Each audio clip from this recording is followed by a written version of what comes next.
Hello भाई लोग, क्या हाल है। अगर आप लोग नए हैं तो चैनल को सब्सक्राइब जरूर कर दें स्टोरी अपडेट्स को, और इसके अलावा बेल आइकन के ऊपर एक चप्पल फेंक कर जरूर मारें ताकि यहाँ पर बेल आइकन ऑल के ऊपर हो जाए और नोटिफिकेशन आपके पास में सही समय पर पहुंच जाए और सही समय पर आप लोग प्रेजेंट लगा लेके यहाँ पर आ जाएं। इस समय आयशा बेचारी पूरी तरह से टूट चुकी थी। आखिरकार उसको यहाँ पर दांव पर लगाया गया था, तो वह किस तरह से अब अपने आप को छुपा सकती थी। आखिरकार वह कैसे किसकी नौकरानी बन सकती थी। प्रिंसेस थी वो आखिरकार प्रिंसेस, और एक दाव के अंदर उसको लगा देना। वास्तव में ये तो ऐसा हो गया जैसे कि रकेल को बेचकर यहाँ पर दूसरी रकेल लेकर आ जाना। आखिरकार यहाँ पर ये जो सीनियर आरुष है, इनको हो क्या गया है जो इतनी आसानी से ये हार गए हैं।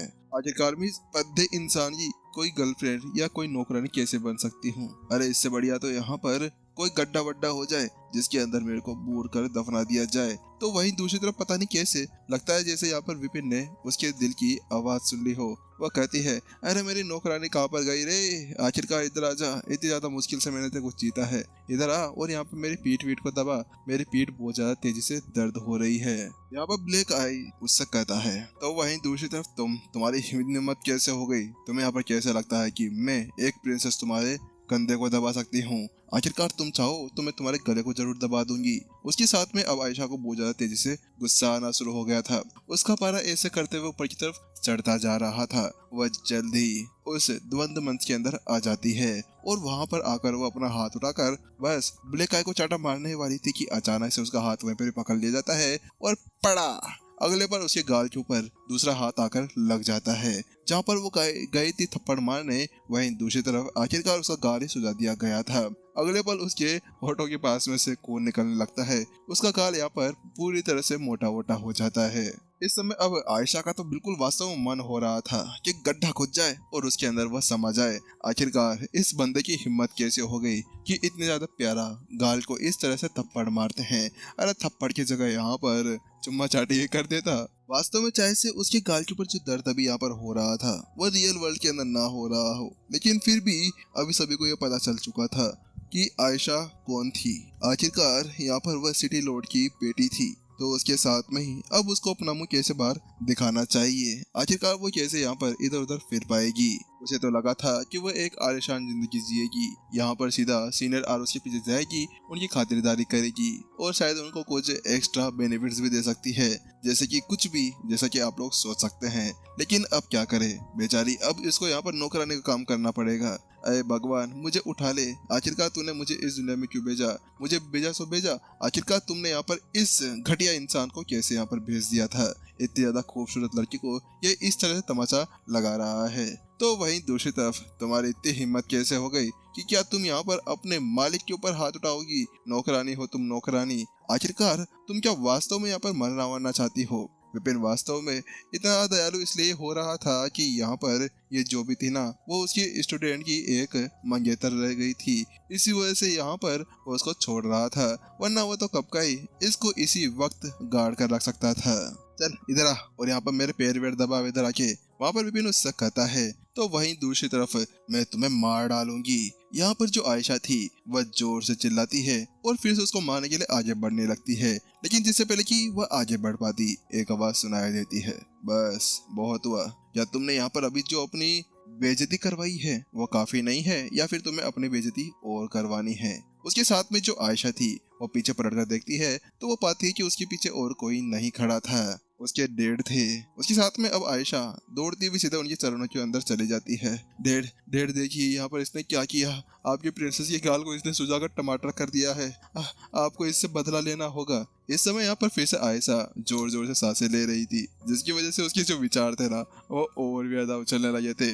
वास्तव में अब हर एक ध्यान यहाँ पर विचारों के ऊपर ही जा रहा है। हाँ मुझे पता है तुम लोगों का भी। क्या डेड, क्या ये डेड है। तो वहीं दूसरी तरफ जैसे ही वह बात सभी सुनते हैं तो उसके साथ में ही वह सभी अब उसी को देखने लगते हैं। क्या क्या ये सिटी लॉर्ड है। अचानक से सभी की निगाहें उसके ऊपर पड़ती है। सिटी लॉर्ड यहाँ पर क्या कर रहा है। वो तो प्राचीन संत स्टेज 4 का खतरनाक लड़ाकू है। हाँ तुमने सही कहा, मुझे ऐसा लगता है कि अब बेचारा ब्लैक आई यहाँ पर नहीं बचने वाला है। आखिरकार उसने ऐसी बड़ी गलती जो कर दी थी, उसकी बेटी को यहाँ पर उसने नौकरानी बनाकर उसके गाल के ऊपर दे तमाचे दे दिए थे। अब इसके साथ में भीड़ उसी के ऊपर बात के ऊपर बातें करते जा रही थी। तो वहीं जहाँ पर भीड़ इसी तरह से बग बग कर रही थी, आखिरकार भीड़ का काम कहना, तो वहीं दूसरी तरफ जो अभी अभी आया सिटी लॉर्ड फरहान था, वह कहता है, बच्चे तुम जो भी हो, आखिरकार यहाँ पर तुम्हारी इतनी हिम्मत कैसे हो गई? चलो ठीक है, अब हम इसी बात को यहीं पर ही बंद कर देते हैं। फालतू में इस बात को आगे बढ़ाने से कोई भी मतलब नहीं है। वैसे भी यहाँ पर तुम्हें नहीं पता है कि अगर तुम एक बार यहाँ से बाहर निकल गए और तुम्हारे बारे में किसी को पता चल गया कि आखिरकार तुम कौन हो, तो उसके बाद में शायद तुम वहीं पे मारे जा सकते हो। इसी वजह से फालतू में यहाँ पर तुम्हें किसी से पंगा वंगा नहीं लेना चाहिए। सिटी लॉर्ड यहाँ पर अभी इस वे के अंदर कह रहा था जैसे कि वह सामने वाले को साफ साफ धमकी दे रहा हो कि वास्तव में अगर तूने मेरी बेटी को हाथ लगाया तो उसके साथ में हाथ तोड़कर कहीं और घुसा दूंगा। हाँ, वैसे तुमने भी सही कहा यार, आखिरकार तुम कहाँ से गए। तुम्हें मैं बताना तो भूल ही गया कि वास्तव में मुझे भी है ना फालतू के मुंह फाड़ने वाले कुत्तों से बात करने की कोई भी आदत वादत नहीं है। विपिन ने तो इस बार सीधे उसके मुंह के ऊपर गाली दे मारी थी। वास्तव में इस जगह पर है ना उसको भी उससे बिल्कुल भी दिलचस्पी नहीं थी कि फालतू में भौंकने वालों के ऊपर वह किस तरह से बातें करे। तो वहीं दूसरी तरफ फरहान पूरी तरह से गुस्से से फट पड़ता है। अबे तुम क्या अब ज्यादा नहीं बोल रहे हो? तुम्हारा मुंह इस तरह से फड़फड़ा रहा है, आखिरकार तुम्हारी हिम्मत कैसे हो गई मेरे से ऐसे बात करने की? वहीं दूसरी तरफ आखिरकार विपिन भी कोई नॉर्मल इंसान थोड़ी ना था। वह तो बस इसलिए रुका हुआ था कि ये जोशुआ का एक ससुर जी है, इसी वजह से उसको छोड़कर रखा हुआ था। लेकिन वास्तव में अगर यहाँ पर उसका बस चलता ना तो वह कब को यहीं पर ही इसको मार चुका होता।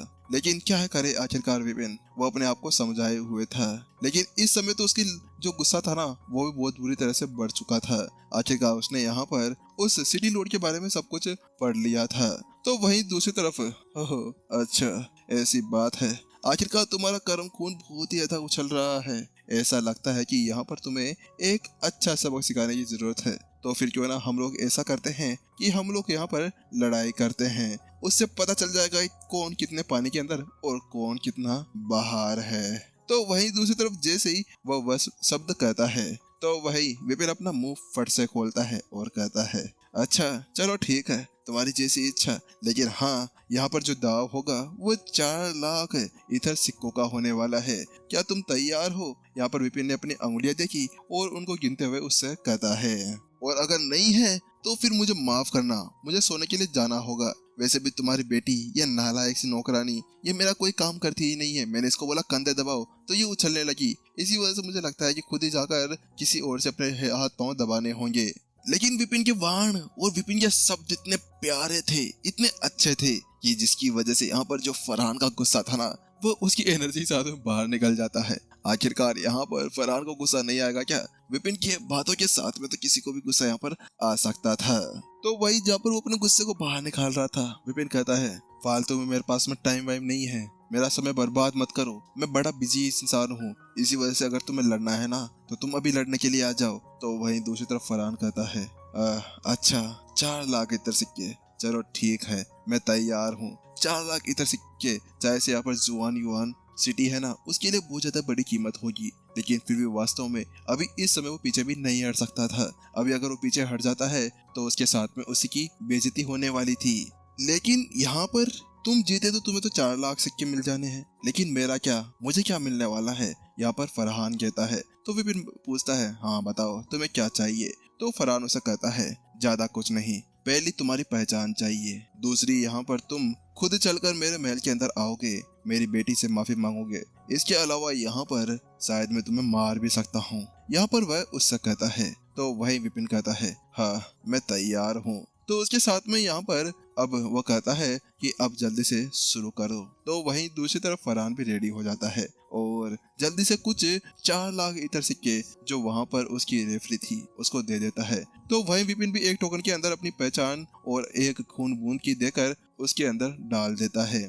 बात कुछ ऐसी थी, एक तो यहाँ पर उसकी पहचान, अगर पहचान गलत हो गई तो खून का यूज करते हुए वो डीएनए टेस्ट यहाँ पर भी कर सकते थे। हाँ वास्तव में यहाँ पर भी बहुत ज्यादा ही डेवलपमेंट हो चुका है। जैसे यहाँ पर फरहान ने देखा कि विपिन ने अपनी पहचान उसके हाथ के अंदर देती है तो उसके साथ में अपना कृपान उठाता है और आगे तरफ एम करता है और कहता है, चलो ठीक है शुरू करते हैं। तो वही विपिन भी अपना सर हिलाता है, हाँ शुरू करते हैं। तो उसके साथ में वो कहता है, तुम अपना हथियार नहीं ले रहे? तो वही विपिन कहता है, हथियार? कैसा हथियार? अरे हथियार क्या, चलो ठीक है तुम अभी कृपान का यूज करने जा रहे हो तो यहाँ पर मैं फालतू में बच्चों के ऊपर कोई भी अत्याचार नहीं करना चाह रहा। इसी वजह से मुझे लगता है कि यहाँ पर मेरे को भी यही यूज करना चाहिए। उसके साथ में वो जल्दी से वहां जाता है और वहां पर कुछ नॉर्मल सा कृपाण उठाकर ले आता है और वो उसको थोड़ा सा यूं यूं करने लगता है। तो वहीं दूसरी तरफ ये क्या अब ब्लेक आई यहाँ पर कृपाण का यूज करने जा रहा है? लेकिन यहाँ पर वो तो तलवार चलाने में अच्छा था, तो उसको कृपाण का यूज कैसे करना चाहिए? भीड़ पूरी तरह से अचंभित हो चुकी थी। हाँ, आखिरकार अचंभित क्यों नहीं होगी? उनको कैसे पता कि यहाँ पर विपिन को कृपाण क्या भाला चलाना भी आता है और किसी के पीछे यहाँ पर गोपना भी आता है। अगर कोई टेस्ट करना चाहे तो उसको कर सकता है।